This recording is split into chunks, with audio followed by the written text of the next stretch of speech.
What's going on, y'all? This is Gabriel. This is episode one of the After the Whistle podcast. I'm here with my Brandon Vega. co-host, Brandon Vega. How are you, man? How you doing? Good, good. And you? Good, man. Chilling. About to get into some good and interesting topics regarding free agency. Yep. Um, so the first thing that I wanted to talk to you about that regarding free agency, and it really stood out to me because I just thought that it was very, very interesting because this team has been known, it's kind of their history for not doing a lot during free agency, and that's the New England Patriots. Yeah. And one thing that I thought that was very interesting with what they did this year with free agency is the fact that they kind of ditched the Patriot way, which is kind of just taking players in the draft and then just developing them, right? Yeah. And um, I don't know, like we'll get more into who they signed and whatnot, later on. But I just want to hear your thoughts and what do you think about this approach that Belichick and Robert Kraft are taking to rebuilding New England after the Brady era? Like the way you said, they basically just tossed out any way they thought before. They thought the way it was like signing underrated players and teaching them how to play better. But now it seems like they're taking a slight turn with the signing of Hunter Henry and these people. It seems like they're starting to realize that that era is starting to come to an end once Brady left. No, yeah, I mean, that's a fact. I mean, it's kind of interesting how he leaves, he goes to Tampa Bay, he wins the Super Bowl, and immediately the first team to make the biggest splash in all of free agency was New England. I thought that was really ironic. Yeah. Because if you really think about it, I mean, they could have done this for him while he was there, and that's the thing that kind of just interests me. Like what if they would have kept Brady on a 1 year deal and they would have gone out to get all these players for him, get him some weapons on offense and have him be able to produce how he's been producing for the last 2 decades. Yeah, like looking at the list here right in front of me, I see a lot of big names. And if Brady was to work with all of them, and if he got that 1 year contract that you're talking about, I think they could have made it to the Super Bowl and won another one. Mm-hmm. But sadly, that's not how it worked out. And then he went to Tampa Bay, signed with Tampa, and now Bill Belichick caught himself in a predicament, and now is trying to rebuild himself. No, yeah, that's exactly what it is, man. I mean, just a couple of the players that stand out to me, that I wanted to mention that they got on the offensive side of the ball were tight end Jonnu Smith from the Tennessee Titans, Hunter Henry, of course, who you previously mentioned, Nelson Aguilar, who, Oh, a very underrated signing, in my opinion. yeah, no, I honestly agree, and I wanted to talk to you about that in the sense where, when he was in Philly, he got a lot of hate because he really didn't develop, I guess, the way that they wanted him to. And then he went to the Raiders, and this past season he was his breakout season. I mean, I hadn't seen him play like that ever, and he really had a kind of what I call rebranding, as one would say, and got himself a pretty nice hefty contract, man. Yeah, well deserved indeed. Oh no, for sure, and I mean, and I'm very interested to see him play. And another player that to me was a great pickup was Kendrick Bourne, wide receiver from the San Francisco 49ers. I mean, to be honest with you, he's probably one of the better offensive pieces from that team that actually went to Super Bowl 2 years ago against the Kansas City Chiefs. So another good player for the offense for Cam Newton. Yeah. I wanted to ask you, so how do you feel, now that Cam has all these weapons? He also got re-signed to, I want to say it was a 1 year contract. Yeah, it was 1 year. I think it was worth up to 13 million. Yeah, exactly. Thank you. I wanted to ask you, so what are your thoughts now that he's gonna have a full off season? He's gonna have full OTAs, um, maybe some preseason games. I don't think that's gonna happen, but that's still a possibility. Yeah. Um, how do you feel now? Do you think that he'll be able to bounce back after what people thought was gonna be his comeback season last season? I definitely think he'll do better than last year. If I'm not mistaken, he didn't break out 2,000 yards last year passing. And I think all the Patriots going out and getting all these weapons for him are so he can get that comeback season coming. Because if you look at his numbers, he was still running the ball the way he used to it with the Panthers. Mm-hmm. But I think the biggest problem why his passing numbers weren't there or because of the weapons? Because if I'm honest, all those wide receivers were not. They obviously didn't seem like they were on the same page as Cam, or they just weren't developing the way the Patriots wished they would. No, yeah, man, I honestly agree. I mean, the only player there that I mean, well, he's not even that much of the receiver that he used to be is Julian Edelman, you know? And even then, his season was kind of scrapped because of a lot of injuries that he had. But like I just said, he's not even half of the receiver that he used to be, sadly. Yeah. And I don't think N'Keal Harry is developing the way that they wanted him to, because they got him a couple years ago in the draft and he looked pretty promising coming out of college, but I don't think he's really panned out the way that they, imagined him to coming out of college. So I think this will be a breath of fresh air for the offense. Another key player that they got back, and when I say they got back, they actually did get him back, which I thought was pretty funny, is Trent Brown, the offensive tackle. He played last year for the Yeah. Raiders.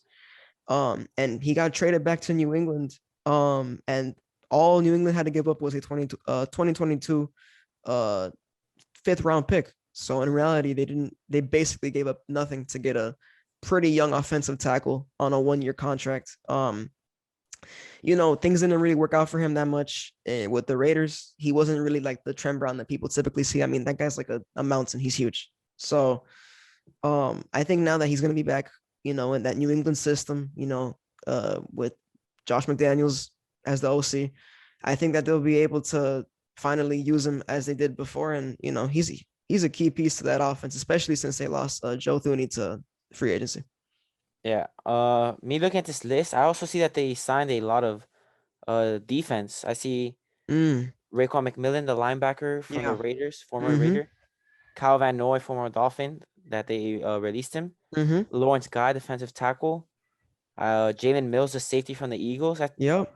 They're definitely building that defense to go to the playoffs again, because obviously that's something that a lot of teams want.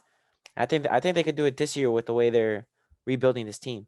Oh no, that's a fact. I mean, just a couple of players that stood out to me defensively, as you just mentioned, were obviously Kyle Van Noy. Nobody saw that come, him getting cut, which, I mean, I know you being a Dolphins fan, Brandon, I mean, that is pretty sad because he's still very, very Yeah, good at the age that he's at. yeah. Um, but I mean, them getting Jalen Mills, who's one of the better young uh defensive backs in the NFL. Yeah. I think that's really smart. Getting Matt Judon, that very good Oh yeah, that linebacker. was super good. Um, yeah, I mean, to me, and to think too, I think people forget this. They still have a lot of studs on defense that are still going to be on contract for a while. Like, We got Gilmore. Gilmore's going to be there, and apparently, I think it was a couple days ago, I read that he's open to an extension with them if they don't end up trading him. So that would be pretty good for them. That's a key part of Yeah, that secondary. I've been reading about him about trading rumors, but Mhm. I don't really see many teams pursuing it Yeah, because I think his contract's a little hefty. yeah. So He does have one of the bigger contracts for a secondary player in the NFL. So I would get why a team wouldn't want to go get him, but yeah, at the same time, he is a stud. He's won Defensive Player of the Year. He's won a Super Bowl. So and they still have Devin McCourty, or the other one. I'm not completely sure which one of the yeah. McCourty players they have, but No, he's one of the better safeties in the NFL. He's a vet, and they're also getting Dante Hightower back, oh one of yeah, their best linebackers. So you have to add all that plus all these free agent signings, and you know if obviously we're seeing all these names on paper, right?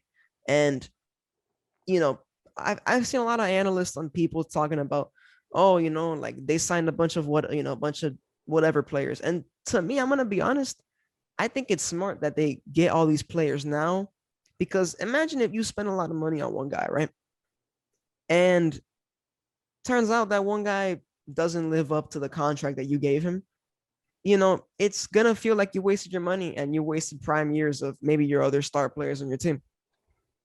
So the way I see it is giving these guys, a lot of these contracts are 2 years, 3-year contracts. Some of them are yeah, 4 years, but at the same time, I think it's smart that you give these players these contracts that aren't that long and you don't lock them up for that long because it allows you not only to explore the next free agent classes, but also to look at their trade value if they end up not living to their contracts or look into the draft if you need to draft a replacement. What do you think? Yeah. One thing I wanted to bring up before that was Yeah. looking at all these players, like on paper, they might have all the stats, but one Mm-hmm. thing they got to remember is how they work together. It's a team game. The NFL is a team It's a game. fact. It's a fact. So just because you have Hunter Henry and Matthew Judon, all these people playing on one big team, what if they don't get along? Now you have a locker room problem. So it all really depends on how they all get along and how the chemistry works out. But back to what you were saying about signing them to like long contracts. Yeah. I'm reading the list here. Mm-hmm. Like you said, they're all really quick contracts, 2 years, 3 years. All the key members, all the key players are to 1 year. Like James White re-signed for 1 year, Cam Newton Mm-hmm. for 1 year. Mm-hmm. They don't wanna give them too much, so then they don't get comfortable. You wanna make them think that their job isn't guaranteed, because if not, then they're gonna start slacking off. You know? No, yeah, that's a fact. And I mean, New England has been known for, like they don't really care who you are. They don't care about your stats and they just want to see you, like perform and live up to who you are. I mean, like I don't know. Let's put it like this. Imagine if like a player like let's just say like a Tyreek Hill ended up signing in New England, right? In like a bizarro world NFL free agency, right? Yeah. And imagine, he's doing a lot of antics off the field. He's acting very immature, and they cut him. You know, Yeah. I don't think people would be surprised. I'm telling you, I wouldn't be surprised because New England is known for, hey, if you're not gonna get with the program, you can leave. Like, don't let the door hit you on the way out. You know what I Yeah. mean? As cold hearted as it sounds, that's what's allowed them to win championships. Not having people come in and ruin their chemistry. If it doesn't Yeah. work out, they cut them and that's it. They don't really have no hard feelings, which, like you and I spoke about the other day, this is a cold business, man. And, Yes. it all revolves around money and, things are going to happen that, you may not like, but hey, it's all in the benefit for the team at the end of the day, which, hey, you can say what you want about it, but that's how this business works. Yeah. That's another big thing. Money. A lot of players start asking for money, get greedy, Mm-hmm. and that's when the team starts falling apart. That's why New England's really smart with the players they sign, because they don't Yeah. try to sign like not big name players. Like the biggest name, if you look at it, would be Cam Newton. That's the only name you hear a lot, because they know that Yep, if they for sign sure. all these big names, they're gonna start giving away contracts, big contracts. Like if they signed all the top 10 free agents, they would have wasted all this money, wouldn't be unable to sign key players. Mm-hmm. No, that's a fact. I mean, let's just use like an example of imagine if they went out to get Shaq Barrett, right? Yeah. That would have been 70 million down the drain for Yeah. one guy. For just one guy. And don't get me wrong, Shaq Barrett is one of the best when it comes to that linebacker position, right? But at the same time, it's like you need to be wise with how you spend your money in free agency because you know, like I previously mentioned, imagine if you give a bunch of money to one guy, he either gets injured at the beginning of the season or he gets injured at some point, or he just doesn't live up to his contract. And problem with that is that once you do that, you really can't get that money back. Yeah. It's a cool business, but at the end of the day, it works out for everybody. So Yeah, man. I mean, that's basically it. Do you have any final thoughts on the Patriots free agency signings? Anything else you want to say? not really, but if anybody wants to know the contract information, a lot of them don't have guaranteed money, which is pretty smart of the Patriots. So if they need to cut them, they don't have to owe them anything. That's very interesting because that kind of just ties up any loose ends and doesn't Yeah, really like have to tie only anybody up people I money. see with guaranteed is Hunter Henry, Matthew Judon, Jonnu Smith, David Mm-hmm. Andrews. Yeah. The key player that they know that will perform under what they expected. No, yeah, for sure. Um, I can't lie to you, man. I mean, I'm really excited to see Jonnu Smith play. Yeah. He well, to the listeners who don't know, um, Jonnu Smith actually went to FIU, Florida International University, here in Miami, Florida. The only other player to come out at FIU is wide receiver T.Y. Hilton for the Indianapolis Colts. So I think it's pretty cool having a player from our hometown, uh, get that kind Yeah. of money and get that kind of recognition on a you know bigger franchise like the Patriots. Yeah. If you look at his numbers, of course, he doesn't have no Travis Kelsey or George Kittle numbers, Yeah. but at the same time, I'm not that concerned because he's very young. They can develop him, and he has a lot of potential, man. And he's a hardworking kid.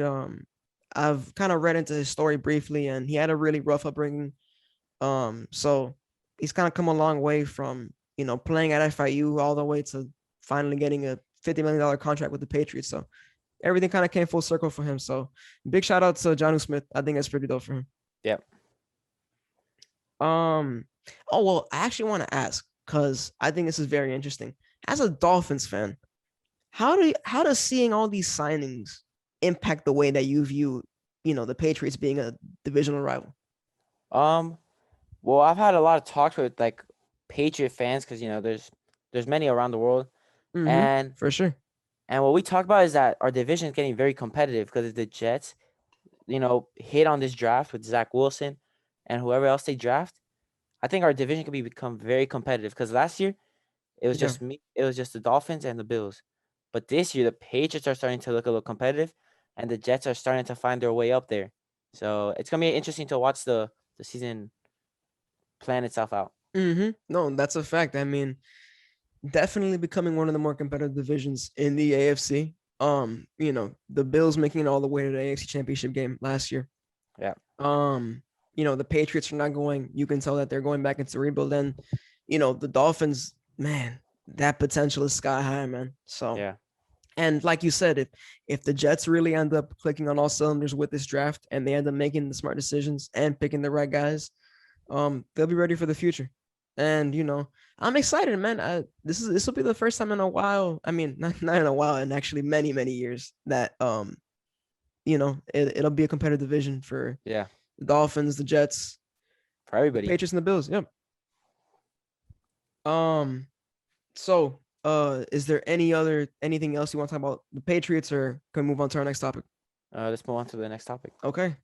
So the next thing I want to talk to you, Brandon, was very kind of a little concerning for me in the sense where this next topic that we're going to talk about, ladies and gentlemen, is about the Jaguars specifically and how they had also a huge, and I mean boatload amount of extra cap money for free agency, and they only spent a little bit of it. They barely spent money in free Yeah, agency, and Brandon, this is concerning to me because, well, it's more than obvious they're going to get Trevor Lawrence in the draft.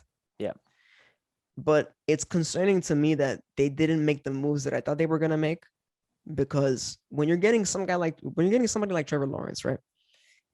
He he a looks like generational talent. exactly a generational talent like that. In my opinion, I feel like it should attract free agents to be like, hey, like I want to go play with that guy. Of course, this guy hasn't even played a snap in the NFL. He could be a whole bust for all we know, which I don't think that'll be the case because it looks Yeah, like his game will transition well into the league.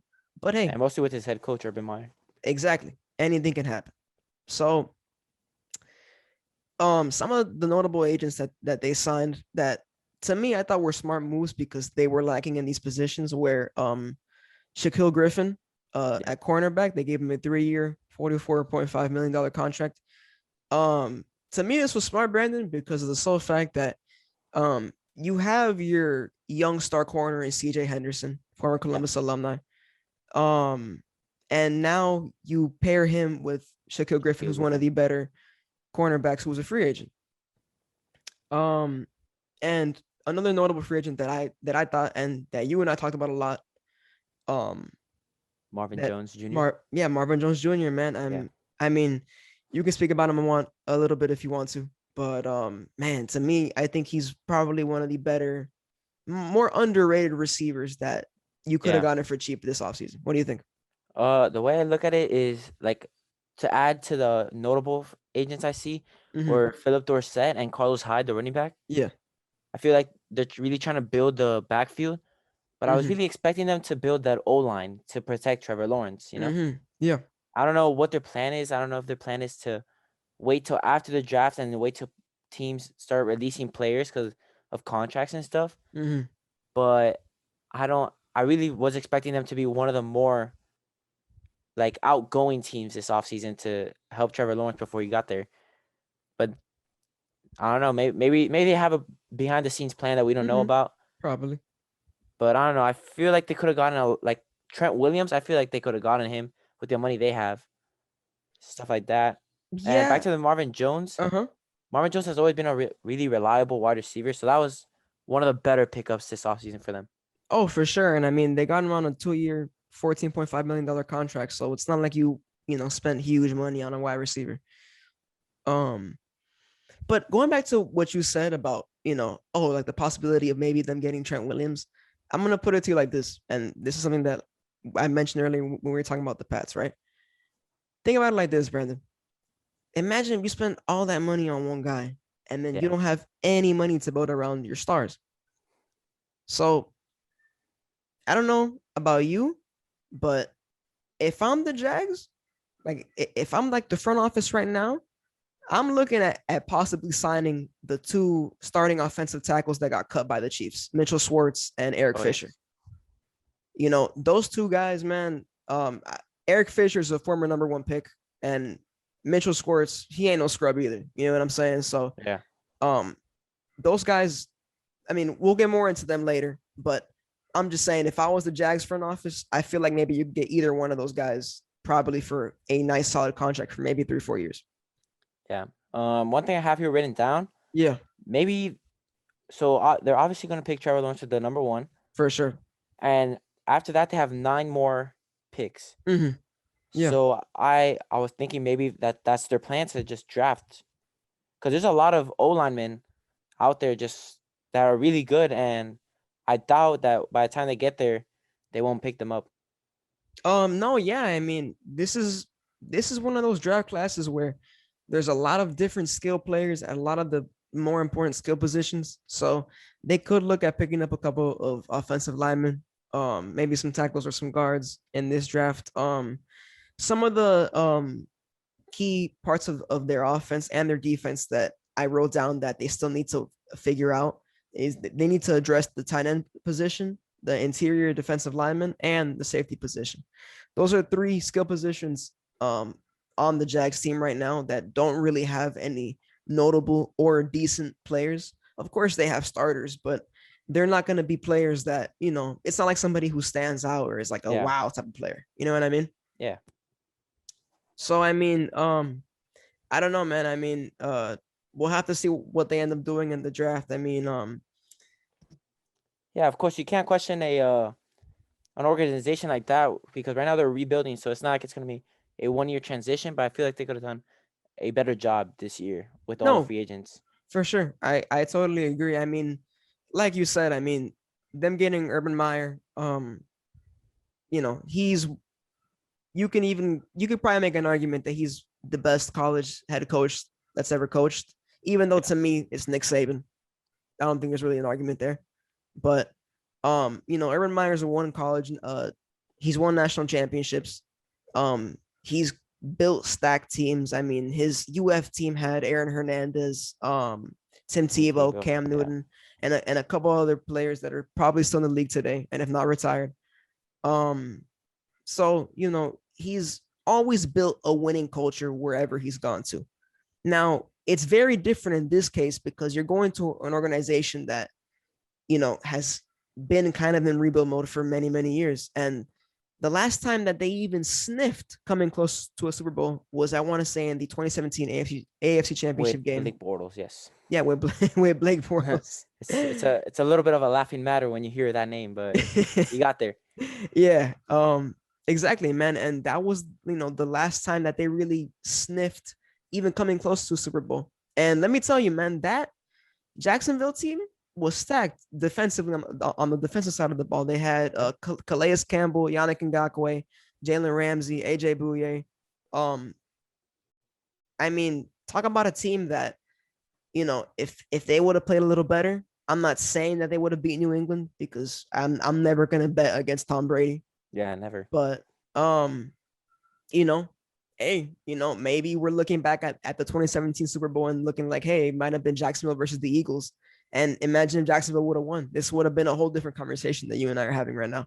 So Yeah. but then again, that's all hypothetical. I don't think personally, and then obviously I want to know your thoughts. I don't think Jacksonville is gonna even sniff the playoffs, probably maybe until Trevor Lawrence's third or fourth year. I don't know. Yeah. What do you think? I feel like this year, maximum, I see them winning 4 to 5 games. I agree. I feel like we see a jump, and I think we see Trevor Lawrence really develop himself, Yeah, winning Offensive Rookie of the Year. But like you said, you I see need that. time for the whole team to develop and grow together. Yeah, So I think definitely. I give them 3 or 4 years, and they'll definitely go there. Oh no, yeah. I mean, I agree. And like you said, if they keep drafting right, and if they keep putting pieces around him, if they build a good offensive line, if they get him some good weapons on offense, and if they can really rebuild that defense, I mean, they could be a problem in their division. I mean, and if you look at their division, they have who? The Titans, the Texans, and the Colts, right? Yeah, it's a Yeah, really tough division. exactly. But obviously the Texans are kind of going into rebuild, Yeah, so the Texans are in their own mess right now. yeah, exactly. So I mean, I wouldn't be surprised if at some point, Jacksonville. I'm not saying that they'll win the division. I think Tennessee and Indianapolis are going to be neck on neck to be able to win that division. But don't be surprised if maybe in a couple years, if they end up making the right moves, and if Urban Meyer coaches well and Trevor Lawrence, plays well, Hmm. then maybe they get like like a 10 and well, I don't think it's not gonna be it's gonna be what 10-7 because of the extra Yeah, game now. yeah, ten and Yeah, seven. 10-7 or I don't know, like a 11-6. I mean, Yeah, I wouldn't be surprised at that. But I'm not saying that'll be now. That'll probably be in a in a few couple of years. years. Yeah, Exactly. but Um. I definitely see the team growing the way you do. I definitely Yeah, for I th- sure. they're one of those teams that has a bright future along with the Chargers and the Dolphins. Oh no, for sure, man. It's interesting that the Chargers they have all that weapon, they have all those weapons on offense, including Justin Herbert, and they still had that terrible record that they had this Yeah, past year. just goes to show you what a defense is. Yeah, exactly, man. As many people say, defense wins championships. So, um, yeah, I mean, I think, frankly, Trevor Lawrence is gonna be. I think he's gonna shift the culture there. Having a generational talent, as you mentioned, coming into your, franchise and organization and being able to just change everything. You know, if he can do that, man, I mean, not only will he have people wanting to come to Jacksonville to play with him, but you know, they're gonna be a force to be reckoned with if they play Yeah, all their cards right. yeah. Any final thoughts on the Jags? Anything else you got in mind? No, not really. Just hope they hit very well on all those 10 picks they have. Yeah, for sure, man. We just gotta wait and see. I mean, Urban Meyer looks like a good head coach, so all we gotta do is wait and see. The next topic that I have for us, Brandon, to talk about is some notable free agents that got paid, man. Yeah, One thing that I thought was though about this free agency was that I saw a lot of key players that I hadn't seen before hit free agency really go get their money or go to a team that I wouldn't have expected them to go to. So, if you want, you can start off by telling me some of the notable free agents that you thought were interesting signings and where they ended up going to, and what do you think about them? So, if you want, you okay. can say a couple names. Well, the biggest free agent in this like free agency class Mm-hmm. was obviously Dak Prescott. For sure, for And the sure. Cowboys did their thing, signed him to 4 years, 160 million contract. Mm-hmm. Well deserved. He proved himself in the last few years that he's an elite quarterback. No Yep. matter how much hate he gets, Yep. I definitely think he can do it. No, man, that's a fact. In my opinion, I think that they handled the situation terribly because you could have paid him a long time ago, and Yeah, it instead of wouldn't holding it out. exactly, man. It wouldn't have been this mess where they gave him the franchise tag, and I don't know if you know this, Brandon, but the history is that quarterbacks or players that get the franchise tag, they typically don't end up staying with the team that Yeah. gives them the franchise tag. So Yeah. I Very think, surprising signing to yeah, everybody. yeah. And let me tell you, there are a lot of teams that need a quarterback. So the fact that they kept him, of course, they gave him a pretty hefty contract, but at the end of the day, he's the one who had all the leverage, Yeah. in that negotiation. So I'm happy that he got paid. He deserves all his money. He's a good player. Good guy off the field too. So good for him. Still, I'm just gonna be honest, Brandon. I don't think the Cowboys are gonna do much. Yeah. I'm gonna keep it 100 with you, man. I don't really think that they're I gonna be will, able to go we I anywhere. know a lot of people are wishing Dak Prescott signed somebody Yeah, else to see him win, but hey, he got paid. That's all that matters to him. yeah, man. I mean, he got his money. He deserves it. So good for him. Good. I guess good for the Cowboys too. A free agent that I wanted to mention. Yeah. This is pretty close to home. He's one of my favorite players in the whole league. That's Aaron Jones, man.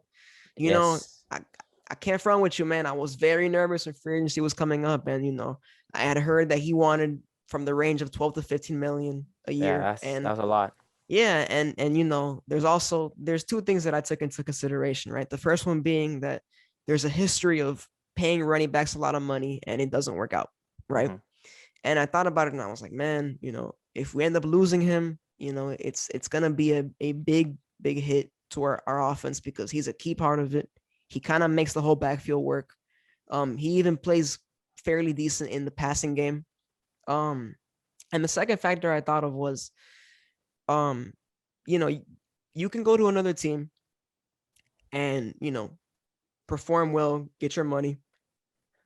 But when are you ever going to be close again to winning an actual Super Bowl or even getting close to Yeah. one, right? That's how a lot of people have to look at it. Yeah. Like I want, like what you're talking about reminds me of the Juju Hmm. thing. Yeah, for Him sure. turning down the contracts of the Ravens and the Chiefs Hmm. and signing with the Steelers. I don't want to say that's a notable free agent signing, Yeah. but I feel like it was a big surprise to many. No, yeah. I mean, honestly, we'll get more into that now in a bit. Yeah. But No, I the just wanted to compare it because yeah, it fell into what you were talking about. no, no, no, for sure, dude. And honestly, dude, I agree completely, man, because you know, um, apparently, Aaron Jones took way less money, and apparently, I mean, I still don't know the teams that were offering him money. I had heard that the Dolphins and him had mutual interest in each other, Yeah. but you know, I still don't know what other teams might have been reaching out for him for a contract. But I'm really glad that we signed him. We signed him to a 4-year, $48 million contract. In my opinion, I think it's worth it, man. Sure, does it set us back in the cap? It definitely does.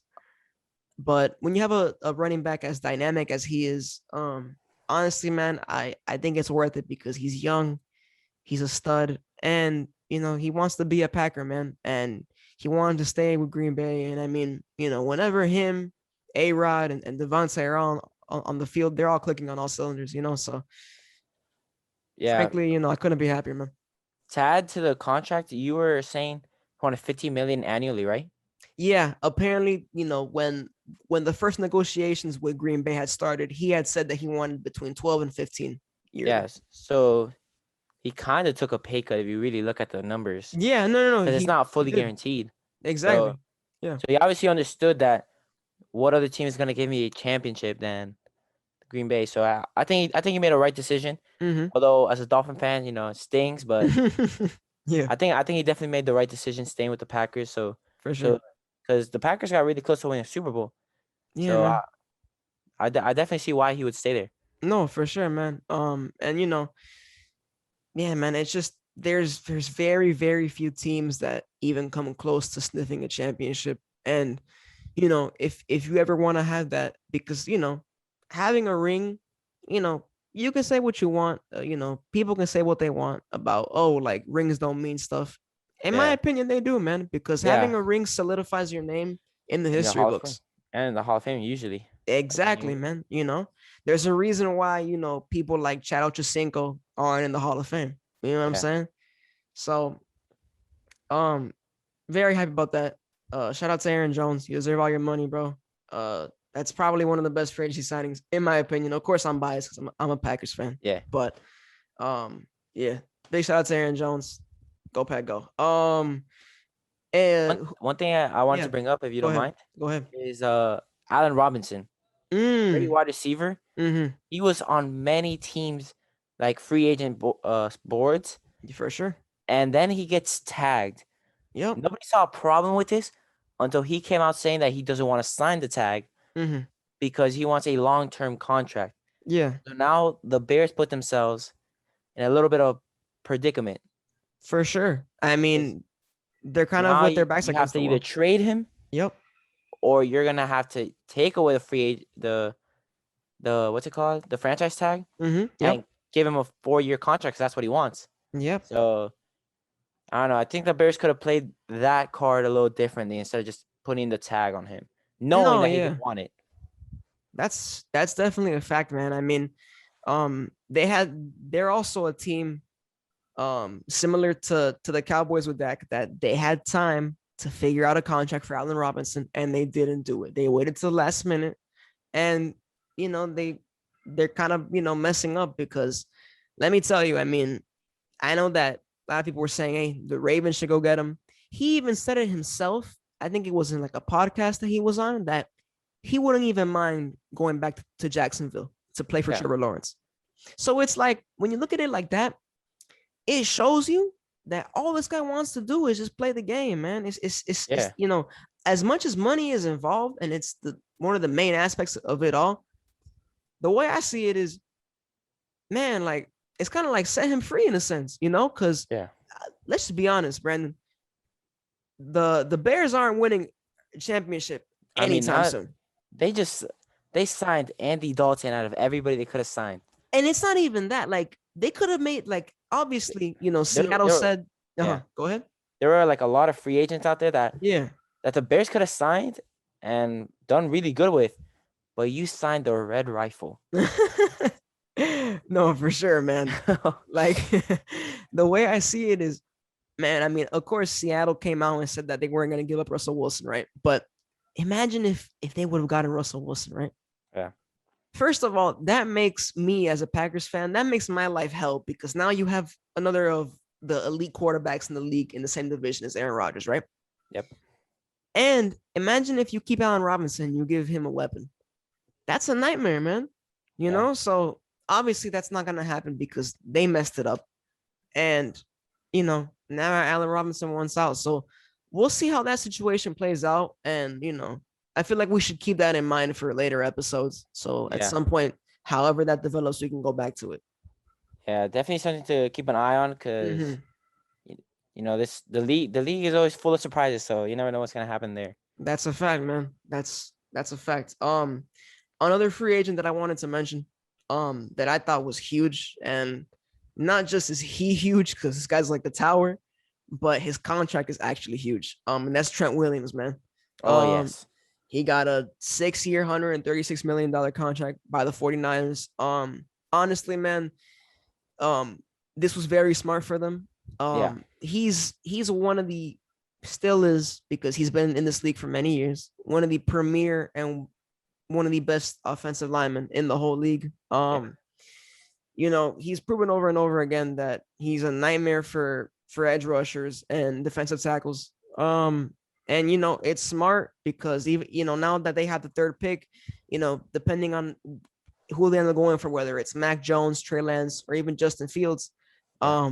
having a cornerstone for that offensive line like him, I mean, that kind of solves a lot of your problems that comes with building an offensive line. So, um, The the go way I ahead. see it is okay. So I'm pretty sure Trent Williams plays left tackle, right? Yes, he does. So quarterbacks tend to, how when you're a righty, you Yeah. usually you can't really see your left, so that's your blind side. Mm-hmm. So that job is really important when you're like in Trent Williams' shoes. Yeah, for sure. So, and he's been super dominant when doing that. No, He's led definitely. up very little sacks because that's the blind side of the quarterback. So whatever happens from there on, everybody's gonna look at you as the problem. And I've never heard anybody have a problem with how Trent Williams plays. Really enjoy watching him play on the O line. And Mm-hmm. I'm pretty sure that they like Trent Williams also recruited Alex Mack, the center. Oh yeah, they got him from the Falcons, correct? Yep. Yeah, exactly. They an O line to be reckoned with. If Mm-hmm. they really hit on that third pick with their quarterback, I think it's going to be a force to be reckoned with. That's a fact, man. I mean, like you said, I mean, let's just make up a scenario, right, where they end up getting somebody like Mac Jones, right? Yeah, And you know how I feel about Mac Jones. yeah, To me, I a little bit really, overhyped. yeah, a little bit overhyped because one thing that me and Brandon have talked about, uh, I'm saying this to the listeners, is Yeah, pocket passers like that. That's the way that the NFL was many years ago. And yeah, we're transitioning out of that. We're into the future now. Like if you don't have a dual threat quarterback who's mobile, can run on, can throw on the run, can use his legs, and is also like, he can take a hit. If you don't have that kind of quarterback nowadays, you're like you're kind of a dinosaur. And I hate to say that or sound mean or rude, but that's just the truth, man. You know? uh, to add to the Mac Jones thing, Mm, he, I think he plays. I'm not saying he has the same skill level as them, mm, but he like the way he thinks and the way he like his play style yeah. is like the Marino era. Marino, Peyton Mm, Manning, mm-hmm. Favre. How many times did you see those people scramble? They never scrambled like that. Yeah, I mean, I'm gonna be honest. I've seen Peyton Manning like maybe do a couple of rushing touchdowns, a couple, just a couple. And I'm talking about a couple between his time playing for the Colts and his time playing for the Broncos. Yeah, So not many. exactly. So yeah, I think the league has definitely modernized itself. Mm-hmm. That's why I know this isn't really a mock draft, but my favorite for the 49ers would be Justin Fields. I He's agree. grown. And Trey Lance. Trey Lance is a perfect pick too. No, for sure. I mean, both those guys are dual threat. They both can run. I mean, Justin Fields ran a 4.4 at his pro I think day. it was somewhere around there. Yeah, Yeah, 4.4, maybe a 4.5 if anything, but it was yeah. pretty fast. No, exactly. Like he's fast. He has a hell of an arm. And let me tell you, I don't know if you know this, but Justin Fields was on this show on Netflix called QB1, where they basically look at the top quarterback prospects during high school. And he was one of the guys on the show. And I'm gonna be honest with you, Brandon. I could tell from his high school days that kid was gonna be an NFL prospect at some point Yeah, because the way that he played, the way that he was able to make these throws, to use his body, he didn't mind putting his body on the line. He didn't mind taking a hit. yeah. He Um, has a winning mentality. exactly, man. And I agree with you that he is kind of like the perfect guy for them. But going back to this to the whole beginning of this conversation, I mean Trent Williams, man, perfect Yeah, fit for them. It would have been huge if they let him walk because I had heard that the Kansas City had actually called him and they said that they were interested. So um yeah, very interesting to see them spend all that money for him. I think it's worth it, to be honest, because like I said at the beginning, he is one of the premier stud left tackles in the league. So good for him to get uh, his money. I wanted to bring up another O line that doesn't turn heads as much, Mm-hmm. but is definitely a really good signing for the Chargers. Yeah. Corey Linsley, the center for the Chiefs, the former center. He played for the Packers actually. Oh, okay, yeah, my bad, my bad. No, you good. No worries. No He worries. signs with the Chargers, and I think that's a big help for Justin Herbert in his second year. Mm-hmm. I think that's That's another huge. thing that they were missing. I don't know. That's huge, man. I mean, one thing about Corey Linsley, man. I mean, well, this past year with him being with the Packers, obviously during the 2020 season, this was arguably his best year that he's ever had in his career. Mhm. Um, talk about a guy who basically didn't miss any snaps. Played the whole full season, got a Pro Bowl selection. Um, and just man, I mean, honestly, man, that's it. It's sad as a Packers fan saying, seeing him in a different uniform, but we weren't gonna have the money to keep him Yeah, because his contract is a 5 year, $62 million deal. yeah, So to very well to me, deserved though. oh no, for sure, man, that guy deserves all his money, and he's a stud, man. He's one of the best centers in the league. So you know, Uh, that's really good for them to be able to build up Justin Herbert because he needs an offensive line. He took a lot of hits this past year, so I don't know, man. Good for him, and I'm kind of glad that uh he got his money. He's gonna get to play on a team that has a bright future, and yeah, man. I mean, he's a stud overall. Like I told you, one of the better centers in the league. Yeah, He just got an All Pro selection. And that's actually a huge loss for the Packers O line, even though we still have obviously David Bakhtiari and Elton Jenkins. But yeah, man, that's probably one of the more underrated signings when it comes to the offensive line that happened this yeah. offseason. Uh, to me, those are the most notable free agent signings. Mm-hmm. So if you want to move on to the remaining free agents and where we think Um, they would go. there's a couple of more free agents I wanted to mention that they got Oh new yeah, no, go ahead. contracts. I just wanted to ask you what you thought about JJ Watt. You know?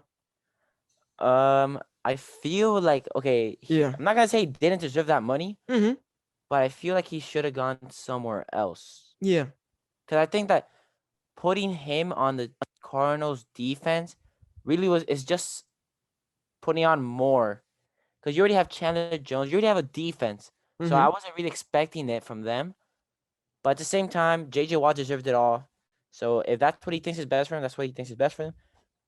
For me, my favorite team for him to go to, and many actually, was Yeah. the Steelers to go play with his brother, Mm. with his brothers actually. Yeah. Yeah, yeah, 15 million. I'm pretty sure it was. Actually, yeah, it's 15 million a year, so it's a 2-year, $31 million contract. So yeah, he's basically getting 15 a year. Yeah, it's crazy. Um, you know, when I had seen the list of teams that he had narrowed it down to, or that, you know, it had seemed that that was the list of teams that he had narrowed down to, but turns out it wasn't. It was Yeah, Green Bay, Buffalo, and the Browns. yeah, that And was let me tell crazy to you, me. all those teams are contenders, including the Browns. Like Yeah, this past season, the they Browns were, surprised everybody. yeah, they were able to change their narrative about not having a winning culture, and they went deep in the playoffs. Obviously, they lost to the Chiefs, in the divisional, but still, them beating the Steelers in the first round proved a lot to a lot of people who were doubting them. And let me tell you, man, I mean, it would be kind of a hell of a storyline if, you get JJ Watt to play with the Browns, and Browns are in the same division as Pittsburgh. So it would have been interesting to see him go against his brother, kind of in a sense, even though obviously they're not going to be playing each other because they both play defense. Yeah, But it would have been interesting. And, as a Packers fan, I mean, JJ Watt is from Wisconsin. So kind of sucks that he didn't take a little pay cut, which I get it, man. You're yeah. That's what I wanted to add. I mm, only reason I didn't see the Packers signing him yeah. was because of the cap space. That was Mm-hmm. one big thing I was looking out for the teams that he had narrowed down. No, yeah, for sure. I mean, listen, man. I mean, you know, at this point, man, I mean, I think it's cool that he's getting that at He's this getting point paid. in his career. He's still getting big contracts like that. I mean, remember he is 32 years old. He's Yeah, past he is past his prime, but for him to still get money like that is kind of crazy to me. It just shows the kind of character and the kind of person he is to still have that kind of notoriety in the league and have people know you, and they really know the kind of person you are when the cleats are off and the helmets are off. So um sucks that he couldn't take a pay cut to come to Green Bay. I would have loved to have seen him in that green and yellow. But it is what it is, and I mean, I wish him nothing but the best. I mean, let me remind you of this, Brandon. Since 2012, JJ Watt and Chandler Jones lead the league in sacks. yeah, it's crazy. So, of course, both those guys are obviously a little bit older, but they're still extremely dominant. So I think it's very interesting to see what they can do when it comes to the edge, and attacking the quarterback. So, um, yeah, man, I can't wait to see him play with D Hop too. I think Yeah. that's gonna be pretty cool. Uh, now that you're bringing up the defense, one really good free agent sign I'm seeing Yeah. is Justin Simmons, one of the best younger Mm, safeties. 4 years, 61 million with the Broncos. yeah, man.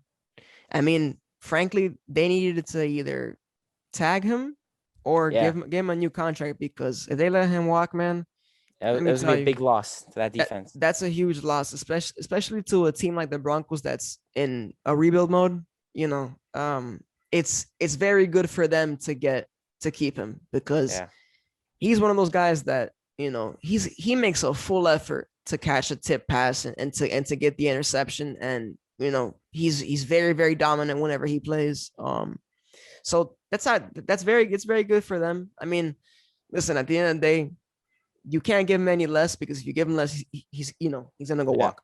So Well, if you don't mind me saying his stats from last year, go ahead, man. 96 combined tackles, 5 interceptions.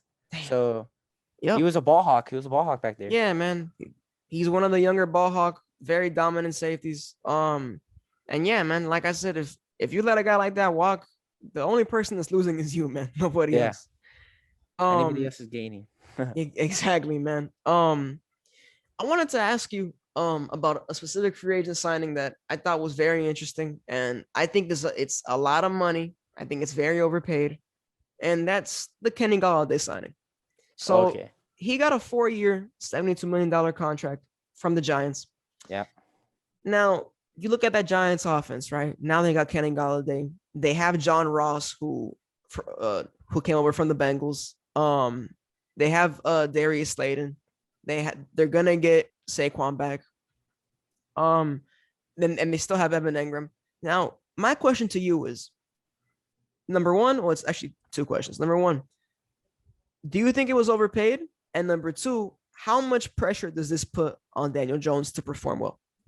Okay. That's the second question. I actually have a lot to talk about on there. Okay, But the good. first one, I think it's overpaid, but at the same time, I think he can make it worth it depending on how he plays. You know what I Mm-hmm. mean? No, yeah, I Like I get if he exactly the thing. Yeah, like if he actually plays the way everybody's expecting him to, yeah, I think he earns that 4 year, 72 million contract.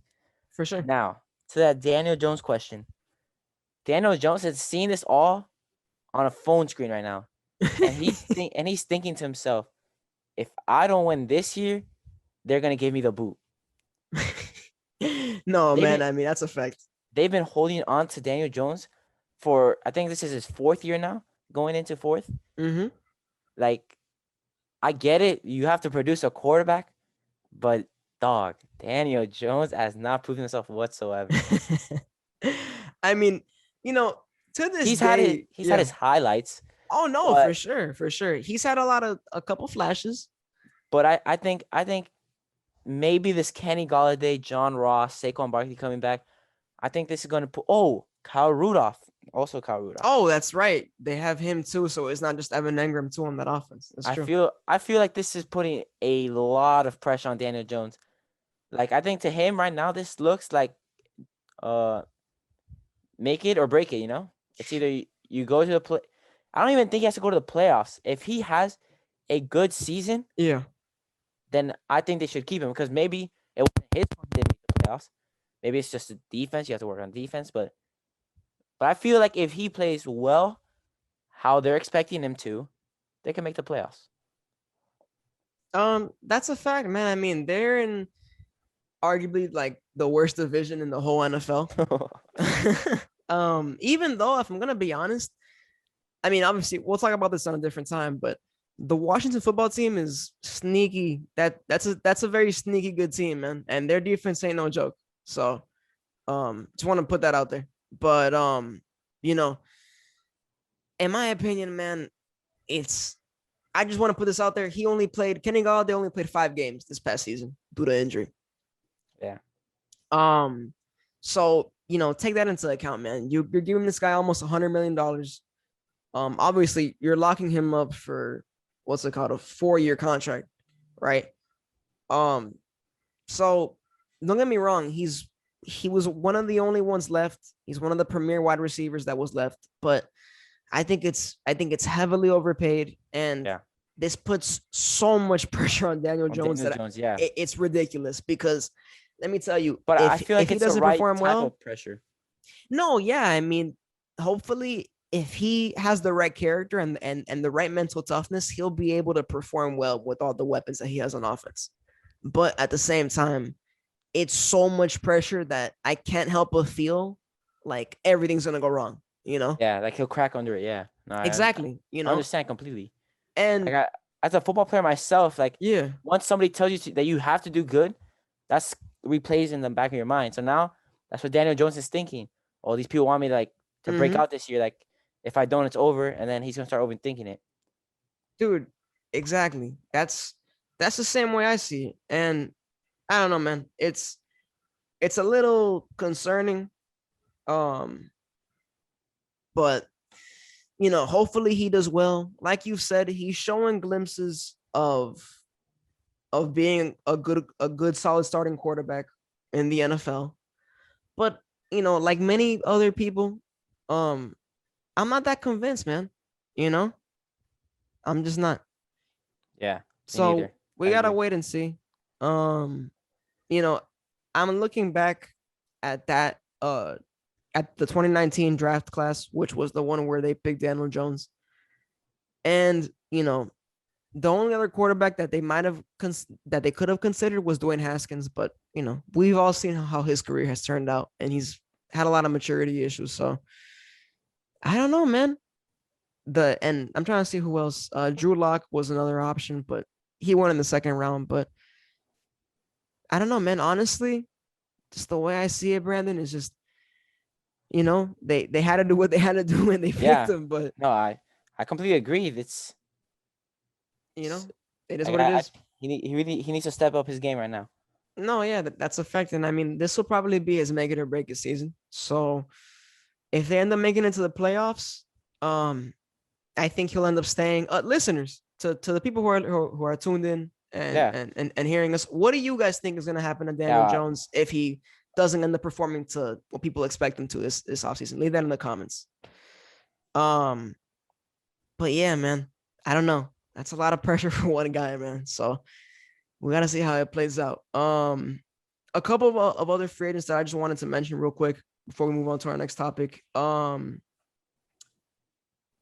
Joe Thuney, the guard from the Patriots, ended up signing a 5-year, $80 million contract with the Kansas City Chiefs. This is actually huge, Brandon, because like I mentioned earlier, Kansas City lost. Well, they didn't lose. They ended up cutting Eric Fisher and Mitchell Schwartz, their two starting offensive tackles. So I think it's huge that they got Joe Thuney. He's also one of the premier guards that was left Yeah. in this free agency. Um, he has 30 million guaranteed, I believe. So it's a pretty good contract. And I was a little concerned when I saw the two starters for the Chiefs get cut, because I was like, man, that's a big loss for Patrick Mahomes. And Yeah. when you have a quarterback like that who is worth, yeah, you heard me, ladies and gentlemen, $500 million. Um, you gotta protect him, man. It's very, very important. So honestly, man, I think it's smart that they went out and spent their money. I don't even understand how the Chiefs have money at Yeah. this No. point, At man. this point, I think at this point they're just running away from the monster. Honestly, man, like I don't know what kind of cap loopholes or who's putting in money. Like it's Yo, it's really it's coming funny to out of think about nowhere. it. No, yeah, man. No, but It's kind of you funny to gotta see it. respect the hustle because there's Oh no, definitely. for sure, man. 'Cause Definitely. I think the way I saw it explained Yeah. is that every time a player's contract is starting to get too little, they'll extend it and then they don't have to pay them all that money at once, Mm, that's which is smart. smart. Yeah, that is So smart. That's true. I think that's the loophole that they're doing. No, yeah, I mean, and they also got I I want to, yeah, he's another offensive tackle, Kyle Long. He came out of retirement to go play for the Chiefs. So, um, I think it's really, really interesting that, you know, immediately after they cut their two starting tackles, that when free agency starts, they were the one of the first teams to go spend money and to go get two good offensive tackles to just fill up those holes, because honestly, man, if they didn't and they waited until the draft to do that, that would have been a big issue. And if I was Mahomes, I don't think I would have been happy. You know what I mean? Yeah.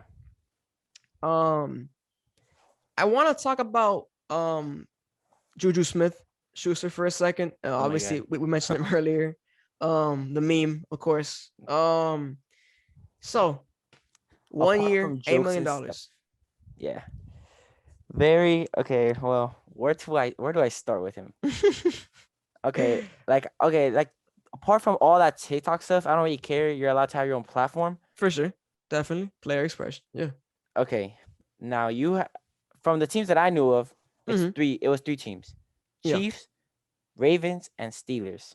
Mm-hmm. What's the difference between 2 and 1? Two are contenders. One of them is gonna enter a rebuild pretty soon. Yep. One of them has gone to the Super Bowl twice already. Mm-hmm. One of them has gotten close. The Steelers were faking their 11-0. I said what I said.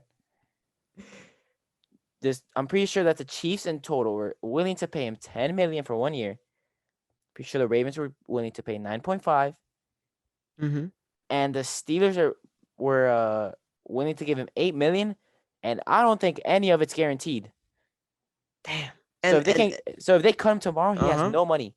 That's ridiculous. And listen, not to mention the fact that I don't even know if you know this, but the Eagles were apparently very interested in him, and they even had a multi-year contract ready for him that was going to be like, I'm not going to say a number. Well, I'll say a number for a hypothetical, but let's just say it was 10 million over 3 years, right? A $30 million contract. That's a hypothetical, of course. I'm not saying that that's Yeah. what the Eagles had, but one of the things that came out after he signed with Pittsburgh, well, he re-signed with Pittsburgh, was that the Eagles had talked to him. And obviously, for a long time, people had been saying the Jets because of, what if Deshaun Watson ended up going there, but Yeah. I don't know, man. It's one of those scenarios where you could have gone to a contender. You could have played with two of the best quarterbacks in the NFL right now, in Lamar Jackson and in Patrick Mahomes.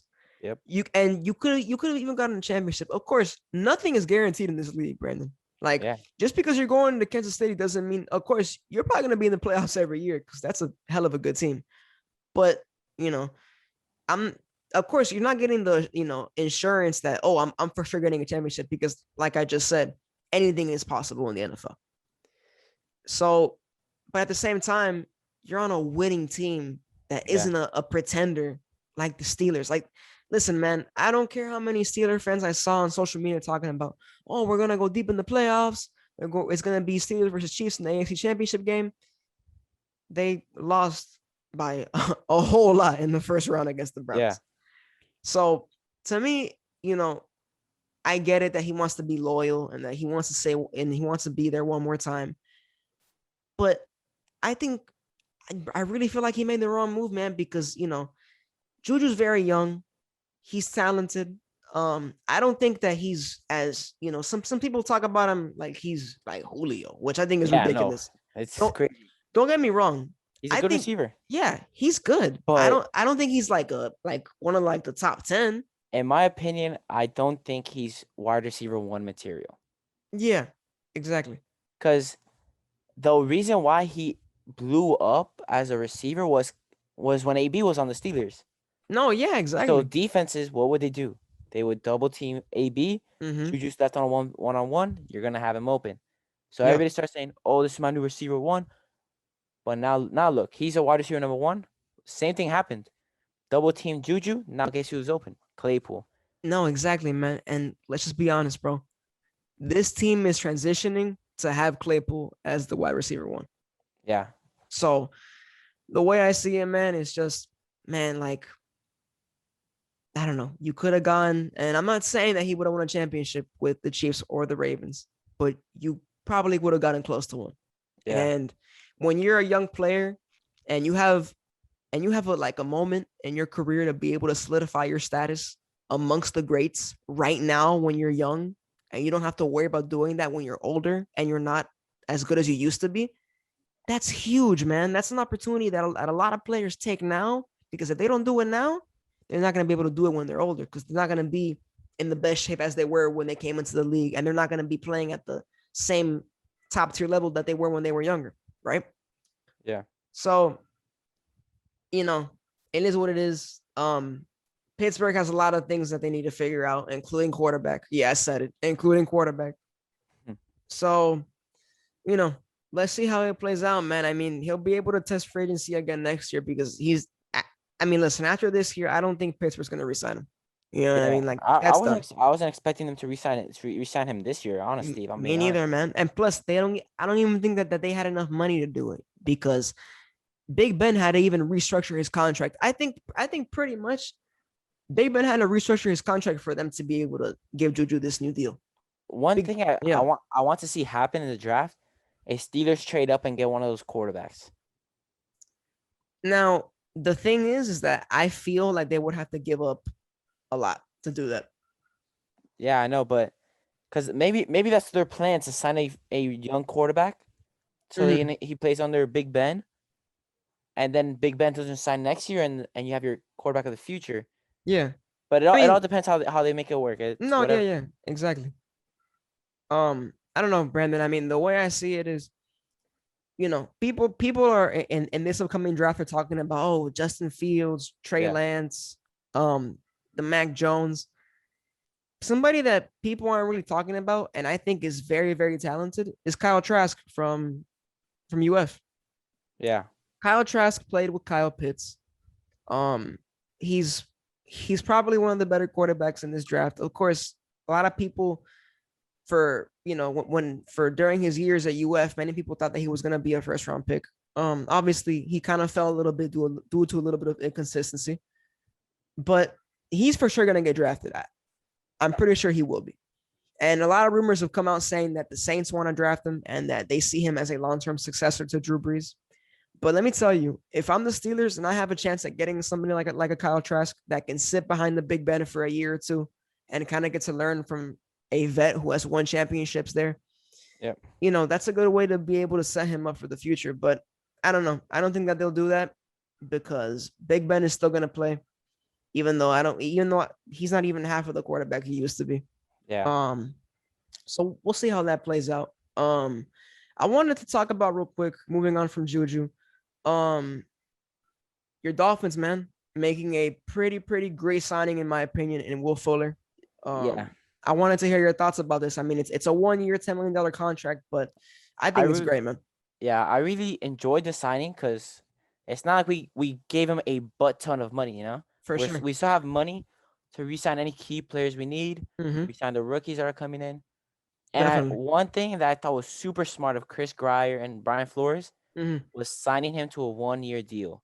You want to see him prove himself first. Yep. And once he proves himself, then I'll be like, okay, I'm open to re-signing him for 2 to 3 years. And if he doesn't prove himself, let him go to free agency. We can Mm-hmm. draft or we can sign. Because right now we're gonna sign.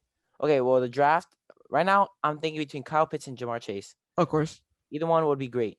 For sure. And Listen, either one is a stud. Doesn't yeah, matter what position it is. both of them are gonna catch a ball. So makes That's a me happy, fact. makes Tua happy. Yep. So now that we have now let's say we draft Jamar Chase, you're gonna have Gesicki, Will Fuller, Mm-hmm. Parker, and Chase all going out for passes. I think that's a great wide receiver core. I think the only person we're waiting on now is Tua to make his jump. Yeah, And I know that's a a lot of fact. Dolphins fans hate to say it, but he really needs to make that jump, or we're gonna regret drafting him. Yeah, man. And one thing that I thought was very interesting was this, right? You get Will Fuller, you have Mike Gesicki, you have Devontae Parker, right? And well, we have to see what ends up happening in the draft. And we'll talk about that in our next episode, of course, Yeah. when we get more into the draft, right? But the way I see it, Brandon, is let's say we get either Jamar Chase or Kyle Pitts, right? Yeah. And we pair Tua with all this talent on offense. And for some reason, it just doesn't work out, right? Just doesn't click. Yeah. We have a bunch of first round picks from Yeah. the Niners. Off the Laramie Tunsil trade. Exactly. Crazy. We have picks from the Niners. So imagine the Niners do terrible over the next 2 years. And that pick becomes, I don't know, a top 10 pick in the next draft. And there's a quarterback that, oh my God, it's the next big thing, right? Because everybody loves to overhype quarterbacks, right? Yeah. That's And it's a realistic situation because it's a backup plan in case the Tua experiment doesn't work out. yeah. And and if I'm being honest, Flores explained it like that. Like that. Yeah, He and I really enjoy how Flores and Tua get along for because I've sure. heard that they've been going like when they're at the facility, they sit down, talk together, see how they can improve each other.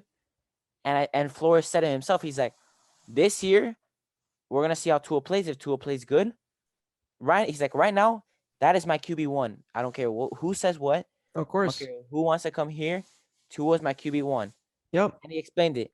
Now, of course, if he doesn't succeed, he knows, I know, the rest of the league knows he'll have to either sit out or we're gonna have to release him and Of draft a new course. quarterback. Yeah. And I'm glad that Tua understood that, because some would take it as a hate statement, right? No, But yeah, for he took sure. it I more mean, he took it more as motivation to show that he'll be the quarterback that we want him to be. And I really enjoyed that from Tua and Brian Flores. no, yeah, that's a fact, Bremen. I mean, with me at least, the way I see it is having a front office that is trusting you to make that jump, having a good young head coach like Brian Flores that's trusting you to make that jump and be able to go to the next level when it comes to playing the quarterback position. It gives you an extra boost of confidence that, you know what, they believe in me, I'm gonna believe in myself even more. And putting all these weapons around them, it's gonna be able to show us what he's really made of and Yeah. show us, how truly talented Tua really is. And I watched a lot of his film from Alabama, and I really got to see him play. And many people, many analysts, and many people who look at who scout quarterbacks at the college level, they said that he was like a left-handed, smaller Drew Brees. Yeah. And of course, he's not the tallest player, but the kid has a hell of an arm.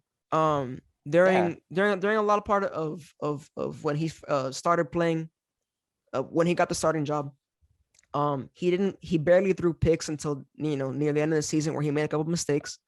But that happens to rookies, man. I'm not gonna out here. I'm not gonna crucify Tua because he threw 5 picks, right? Like Yeah. that happens to all quarterbacks. And need I remind you, I'm pretty sure that to this day, Peyton Manning still holds the record for most interceptions thrown by a rookie. Yeah. And look at Peyton Manning now; he's a Hall of Famer. You see what I'm Yeah. saying? So You gotta give him time to develop. exactly, man. I see a lot of media and Dolphin fans already giving up on him, but he's only played 9 games, coming off Mm-hmm. an injury, no Mm-hmm. preseason, no OTAs, Yep. no training camp. It's crazy. You gotta give him time. This year, I really believe in him, but I understand the consequences of what will happen if he doesn't do what he's supposed to. Exactly, man. And like the thing is that, like you said, Tua's coming back from an injury that ends careers. Yeah. Let me put this into perspective for you, Brandon. Bo Jackson, a Hall of Famer, right? Yeah. He had the same exact injury as Tua, and that ended his career. He never played football again after that. Nonetheless, any sport, because Bo Jackson was a multi-sport athlete. Yeah. He never played any other sport after that injury. And to think that Tua has come this far with his recovery process to the point where he got drafted in the top 5 in the 2020 draft. Think about it. Yeah. And I have a lot of hope in him. I really hope that he does well. I think that getting Will Fuller is great because Will Fuller is a great guy who can go deep. He plays well in the slot. Yeah. And An all around wide receiver. yeah, exactly, man. So I think it's really good for the Dolphins. Another signing that I wanted to just mention real quick, because we talked about Juju obviously being offered from the Ravens and how the Ravens are kind of looking for their wide receiver one right now because they haven't really figured that out yet. And they need Yeah. to, because, if you want to improve Lamar Jackson's, passing game even more, you need to Yeah. get him a wide receiver one. They obviously signed Sammy Watkins to a 1 year, $5 million deal. That's a good signing, but Yeah. I feel like Sammy Watkins is a little on an I don't know how to say, like, he's unproven. What do you mean by that? Okay, so with the Chiefs, yeah, he had his games, he had good yardage, For sure. but how am I supposed to know that he's going to do good with Lamar? That's true. I Because mean, because we didn't see a mhm. lot of him, because last year, if I'm not mistaken, he missed out a lot of games. He couldn't play in the Super Bowl either. Yeah, he was injured throughout most of the season. And it's kind of crazy to think because if you look back at his 2019 season, I mean, he played incredible that season. And I don't know if you recall, but during the Super Bowl against the 49ers, he caught the pass that kind of sealed the game for them. And it was Yeah. a deep pass by Patrick Mahomes. And So I think it's like you said, we haven't seen him play with a quarterback like this. Lamar is very different from Patrick Mahomes.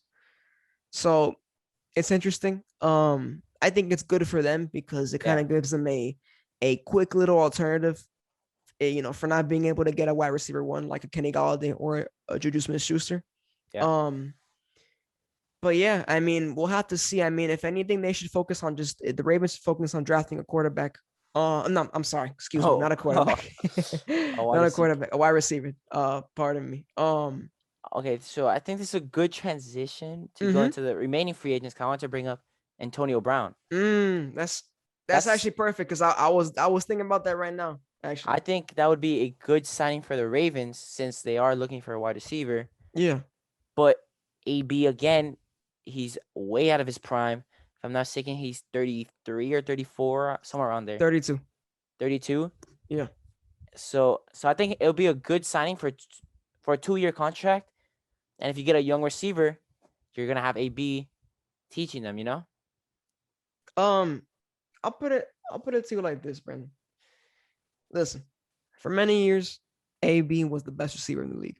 Oh, of course, I agree. Clearly now it's different because it's either Devontae Adams or D Hop, right? Yeah, But let me tell you, man, in the games that I saw him play at Tampa Bay, like he had probably one of the most interesting stats while he was playing with Tampa was he was averaging at least, and I mean at least a touchdown per game. yeah, And this is a guy who not only creates matchup nightmares for DBs and safeties, but is like you said, past his prime, but he's still very dominant. yeah, It's kind of similar to the whole JJ Watt scenario, right? Where JJ Watt is way past his prime, yet the Cardinals gave him $31 million for 2 years. yeah, It's like, even though they're past their prime, they can still be dominant and they can still be forces to be reckoned with. So, regarding Antonio Brown, you know, right now it's very up in the air whether he comes back to Tampa Bay. I mean, right now, currently, Tampa Bay has brought back all of their 22 starters, I believe, yeah. that played in the Super Bowl. One of the very least teams to do it. Exactly, to ever do that. So the way I see it is, if they don't end up bringing him back, if I'm Brady, I'm pissed because Yeah, you that's know a great receiver right there. exactly, and plus Brady was the one who made the huge push to get AB. Yeah, Because at the beginning of the season, Bruce Arians said, "Hey, I don't want him here because I don't want any troublemakers." yeah, And when they finally got him, you could tell that something had changed in AB because he was very normal. He was starting to be the AB that we've known since Pittsburgh. So I don't know, man. We just gotta wait and see how it plays out. I mean, if I'm the Ravens, I'm trying to go see. Apparently, the reason why he hasn't re-signed with Tampa Bay is because of contract. Apparently, they've offered him some contracts, but he hasn't really signed on anything yet. well, Um, actually, I've been hearing a little rumors going around. yeah. I don't know. Remember, like a few years ago when Odell first hit free agency. Mm-hmm. Remember that there was a lot of people saying he was going to go to the Patriots with Brady. Yeah. So now I'm hearing that the Browns aren't really liking Odell, Mm-hmm. and now they're saying that trade with the Bucks is very likely. So here I have written down Mm-hmm. that I think they haven't signed him completely yet because they want to see if they get Odell. But Mm, I feel like that's a really low chance because what would they give up? They would have to give up a few of their starters probably. And let me tell on you on too. defense because I don't think the Browns need offense. I think they need defense. No, yeah, and couple of things to mention, Brandon. Odell's contract is pretty hefty. He has a pretty Yes, hefty contract. I mean, it makes sense though because he's a star receiver. But no, yeah, but that's the thing is that think about the cap hit that would have on the Bucks cap yeah, space definitely. first and foremost, right? Second of all, the way I see it is look at the way the Browns played without him, right? During the season. Yeah, They were still winning games and they went deep into the playoffs without him. They went deep into the playoffs with Nick Chubb, Jarvis Landry, Austin Hooper, and Kareem Hunt, right? And Baker Mayfield. yep. So the way I see it, man, is like, you I know, think him leaving is not mm, avoidable, but I yeah. don't know if it'll be the Bucks. I don't know, man. I've honestly heard a lot of people say that and this is really sad to say, but I've heard people say that the most that they would give for Odell is a second round pick, which I think is Damn, maybe disrespectful that's disrespectful. Yeah, because of how talented he is. But I don't know. We gotta wait to see how that scenario plays out. Remember, he's coming back from an ACL injury. And yeah, that's always concerning because obviously he's a vet. So we have to see how he performs when he comes back. And I think based off that is whether we'll see if he ends up staying with the Browns or if he ends up leaving. So I don't know, man. We gotta wait and see. And going back to AB, man. I don't know. If I'm the Ravens, man, I'm making a push to go get him because I need a wide receiver right now. Of course, we have Marquise Brown, we have Mark Andrews, we have Miles Boykin, but at the same time, none of those guys are wide receiver ones. yeah, You get what I'm saying? So, and of course, Antonio Brown isn't going to answer your wide receiver one question forever because obviously he's 32 years old. But imagine you draft a wide receiver in the first round, right? Because let me tell you, this wide receiver class for this draft is stacked. yeah. Fact. I So agree. imagine you draft a wide receiver and he gets to learn and sit back from somebody Maybe. who at somebody who at some point was the best receiver in the league, right? Yeah, So to me, the way I see it, Brandon, is maybe if the Ravens are smart and they give him like a 2-year deal at most, yeah. nothing over that. Um, just Gotta to be have careful him. with what you give him too. Yeah, like you say. No, yeah, of course, but we gotta wait and see. Another free agent that still hasn't found a new home that I want to talk about was Richard Sherman. Oh, okay, okay, yeah, So you know, it was clearly evident after this season that the Niners weren't going to bring him back. Um, but to me, Sherman says that he wants to play 2 more seasons in the league before he retires. Um, you know, personally, I think it would be dope if he went back to Seattle and he kind of, went back there and kind of rekindled his friendship with Pete Carroll and Russell Wilson. I don't think it'll happen, yeah. But but everybody would love to see it, of course. no, for sure, man. And everybody remembers how dominant he was and how dominant their defense used to be when they won the Super Bowl. Yeah, Frankly, I've seen a lot of people talk about him going to the Raiders. The Raiders do need a lot of help on their secondary. They lost one of their starting safeties to free agency, LaMarcus Joyner. He ended up going to the Jets. So they do need a lot of help when it comes to their secondary. Where do you think he should go, man? I want to hear your thoughts.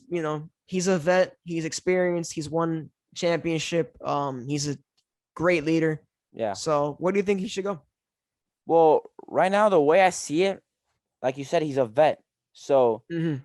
you're not gonna get his prime self. You're gonna get somebody with the IQ of it, but the skills may be lacking at this point, like Yeah. Patrick Peterson. Mm-hmm. So I think he should go to a young defense and be the mentor. Okay. So like I don't know, like the Cowboys. I know that the Cowboys want to draft Patrick Surtain, Probably. and if they do end up doing that, I think Richard Sherman would be a great person to bring in, play alongside with Patrick Surtain, Mm-hmm. and Patrick Surtain could feed off Richard Sherman, because back when Richard Sherman was in the Legion of Boom, he was dominant. He was a ball hawk. Super He dominant. was basically like he played like Jalen Ramsey Yep. No, exactly. I mean, he was the Jalen Ramsey before Jalen of that Ramsey. time. Yep. Yeah, He made prime receivers look like, you know, you yeah, know, like bench uh players. exactly, man. Exactly. So I mean, the a team that just came to mind, and it's gonna be funny because it's like, where are they gonna get money to give to him? Is Kansas City. Kansas City Yeah, secondary, of course they have vets like Tyron Matthew, the Honey Badger, but they have young corners in Juan Thornhill and Brashad Breeland. So the way I see it is, if you bring somebody like that, not only does it give him a chance to win one more chip before he goes, yeah, but obviously you said a player passes prime but can still play very well. But I mean, I don't know, man. It would be dope to see him play for that defense because you could have a lot of that secondary learn from somebody who's been there, has done that, and yeah. you don't really get that kind of leadership from that many players in today's current generation. So, yeah. I would love to see him on the Chiefs for the same reason you are. Mhm. One more chip. But again, the money is not there. There's no way they pull it out from anywhere. No, yeah. I mean, if they found 80 million to give to Joe Thuney, I don't know what they're gonna give to Richard Sherman, man. But I don't know. We just gotta wait and see. Yeah. Um, two free agents that obviously I've been mentioning a lot throughout the whole pod was the two starting tackles that got cut by the Chiefs, specifically Mitchell Schwartz and Eric Fisher. Yeah. Now, personally, I feel like the Seahawks should be making a move for both of them. Okay, so I agree with you there because Mhm. what's one thing that Russell Wilson has been really dying for? His line. His line. And that's one of the main reasons why he doesn't want to be there anymore because they're not listening to him. Yep. So right now they have their fate is in their hands. Yep. You bring in those old linemen, or at least one of them, Mm-hmm. you're gonna win back Russell Wilson because that's all that's stopping him from leaving. Oh, for sure. And let me tell you, like I said before, these two guys are starters. And need I remind you, Eric Fisher was a former first. He was the first round. He was the first pick in his draft class. Yeah. So if you get one of those guys, like you said, you keep Russ happy, and at the same time, you know, I think Russ is like the most sacked quarterback in the NFL, which is Yeah. ridiculous. So Russ isn't he's not getting any younger. Of course, Russ takes really good care of himself, so he's rarely injured. But when you get older, injuries can become a problem. So Yeah. it's important to keep your franchise quarterback, especially somebody like Russell Wilson, healthy. And getting either one of these guys is going to be an instant upgrade to whoever you have playing on your O line, because I don't know any other names. I'm just going to be Yeah. 100% honest. So I Well, don't I know. actually wanted to bring up something that you mentioned right now Yeah. was you said he was one of the most sacked. Mhm. When you look at a lot of his highlights, Yeah. they're never in the pocket. He's always Never. running outside. He's Never. always throwing on the run. It's Hmm. like as cool as that looks as a fan, Oh, no, definitely. you have to wonder what the team is thinking right now. Like Yeah, man. I can see why he's frustrated with the team. Exactly, man. Like, I don't know. Like, the way I see it is just, you know, you need to figure out what like the team needs to figure out right now. Like these two guys, like I'm telling you right now, like, okay, maybe behind closed doors, Mitchell Schwartz and Eric Fisher are having conversations with teams about, you know, Yeah. getting contracts. But, to the public eye and to people like you and I, bro, we don't know because, like, all I've seen is their names and no contract and no team next to it. Exactly. So it's like, if I'm the Seahawks, I can probably get one of these guys on a 2-3 year deal, and I won't have to waste that much money. But at the same time, I can keep Russ happy for a small while we end up drafting some good offensive linemen. Yeah. Need I remind you, Russell Wilson is 32 years old, man. So he's one of the few middle aged quarterbacks similar to Aaron Rodgers, where, dude, you need to figure out a way to keep him happy, because if you don't, they're gonna leave and you're gonna regret it. Yeah. Definitely. I Um, agree with you in every part of that. yeah, man. Are there any other notable free agents that you wanted to talk about that still don't have a new team? Not, because a lot of them have already been signed, and like T.Y. Hilton, I wanted to talk about him, but he already got signed, Yeah, so honestly, big go. congrats to him. Yeah, man. No, that's a fact. I mean, he was also offered a lot of money by the Ravens, but he ended up turning it down, to stay Yeah. with Indy. No luck for the Ravens, huh? Yeah, man, they can't get nobody. I mean, hopefully they end up getting a B, or if they end up drafting a wide receiver, but only time will tell. But it's really good for Indy to keep Ty, because that's somebody who's been there since the Andrew Luck days. He knows that offense like it's the back of his hand. And you give Carson Wentz a weapon that's reliable. He's a vet, and it's somebody who you can just count on to make a big play and be able to Yeah. pull in full effort, and somebody to be able to help develop people like Michael Pittman Jr.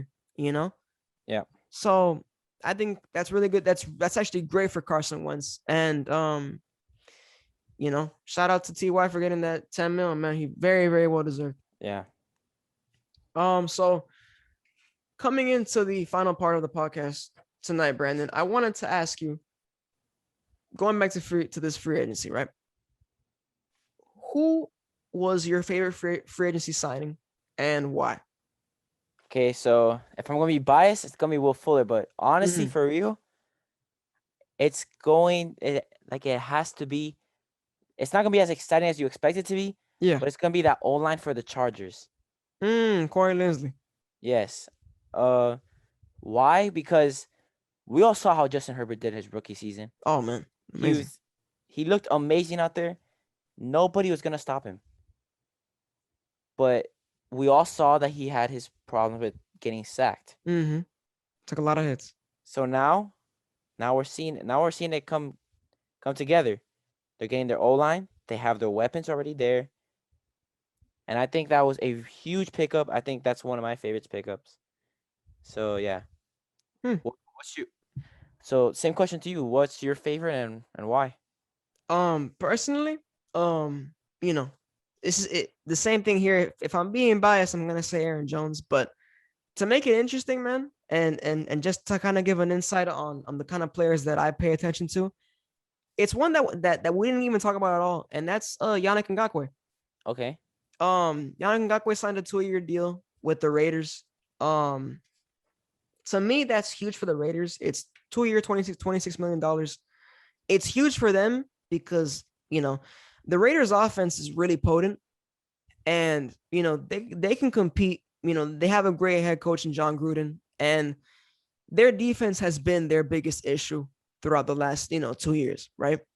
So getting somebody like Yannick Ngakoue, who is a very savvy vet, I'm pretty sure he's in his mid-20s. He's still very, very young, and he's very, very talented.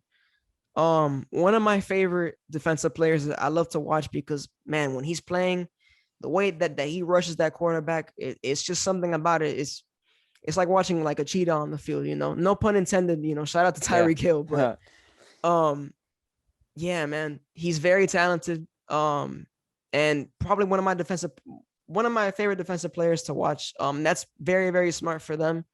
Clearly, he's not in their long-term plans unless they plan to give him more money and a bigger contract later on once Yeah. his contract expires. But that's huge for them because it's a great addition to that edge and being able to rush the quarterback. And remember, they're in the same division as Justin Herbert and Patrick Mahomes. So having somebody like Yannick Ngakoue puts a lot of more pressure on somebody like Patrick Mahomes, even though a guy like Patrick Yeah. Mahomes, That doesn't he's really gonna, worry him. yeah, it doesn't really concern him. But having a guy like Yannick Ngakoue makes a lot of problems for the offense. Can throw off your quarterback a lot.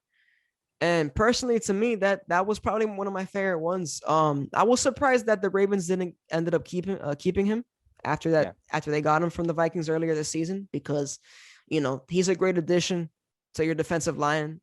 Plus that defensive line in Baltimore, they have Calais Campbell, who's a stud. So, I think it's really good for the Raiders. I think it shows that they're ready to improve their defense. And a lot of people this past season they had the Raiders as like a sleeper team to go deep into the playoffs. Yeah. They still have a lot of things to figure out defensively. I think offensively, they're clicking with Derek Carr and Darren Waller and Henry Ruggs III. Yeah. So just gotta wait and see, man. Well, ladies and gentlemen, this has been episode 1 of After the Whistle. I'm Gabriel Aria. Brandon Vega. Um, we'll see you guys at some point. Thank you all for tuning in. Brandon, any last words? Anything else you want to say? Just let us know how you guys feel about the podcast. For And sure, yeah, man. we'll see. We'll Yeah, see you next time. that's a fact. Leave your thoughts below. Any comments about free agency? Who do you think was the best free agency signing? Leave that in the comments below. And yeah, deuces, y'all. Take care.